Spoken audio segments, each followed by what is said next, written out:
গণভবন থেকে সংসদ ভবন, জনতার উল্লাস, জনতার ঢল, তারুণ্যের শক্তি আবারও সৃষ্টি করল ইতিহাস। বৈষম্য বিরোধী ছাত্র আন্দোলনের পদযাত্রায় সরকার পতনের রূপ দিয়ে নতুন অধ্যায় লিখেছে এই প্রজন্ম।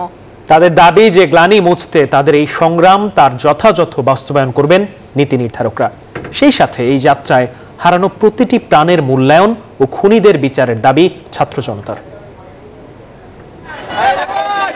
বিকাল ৩:১৫। গণভবনের ব্যারিকেড ভেঙে জনতা ঢুকলেন স্বৈরাচারের সরকারি বাসভবনে। এ উল্লাস বিজয়ের, এ উল্লাস স্বাধীনতার গ্লানি মুছে নতুন সূর্যোদয়ের, বৈষম্য মুক্ত করতে এক শক্তির দম্ভের পতনের। সোমবার দিনটি জাতির জন্য নতুন এক ইতিহাস, যে ইতিহাস লিখলেন স্বাধীন বাংলার আবহমান জনগণ, যার যাত্রা শুরু করেছিল সোনার বাংলার অদম্য ছাত্র সমাজ।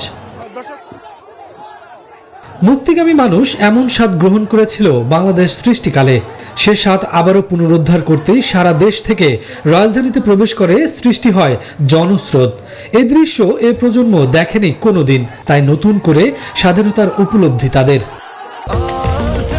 স্বাস্থ্যকর অল টাইম হানিকম, সব সময় অল টাইম হেলদি লাইফ।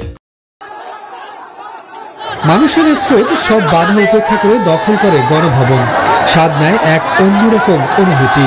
আপন মনে উপলব্ধি করে, তৃপ্তির উল্লাসে জানান দেয় সব শক্তির মূল জনগণ। গণ অভ্যুত্থানের এ যাত্রায় যোগ দেন প্রতিটি শ্রেণী পেশার সব বয়সী মানুষ। তারা দখল করেন জাতীয় সংসদ ভবন, ঘুরে দেখেন যেখানে বসে নেওয়া হয় রাষ্ট্রের সব সিদ্ধান্ত। যে কার্যালয় থেকে রাষ্ট্র পরিচালনায় আসতো সব সিদ্ধান্ত, সেখানেও বিনা বাধায় প্রবেশ করেন তরুণরা, সাথে যোগ দেন সাধারণ জনতাও। তারা ঘুরে দেখেন প্রধানমন্ত্রীর কার্যালয়। প্রত্যাশা, ভবিষ্যতে শুধু জনগণের ভালোর জন্যই সিদ্ধান্ত নেবে এই কার্যালয়ের প্রধান। দেশের সাধারণ মানুষের অন্তহীন এ বিজয় উল্লাস দেশের প্রতিটি প্রান্তে।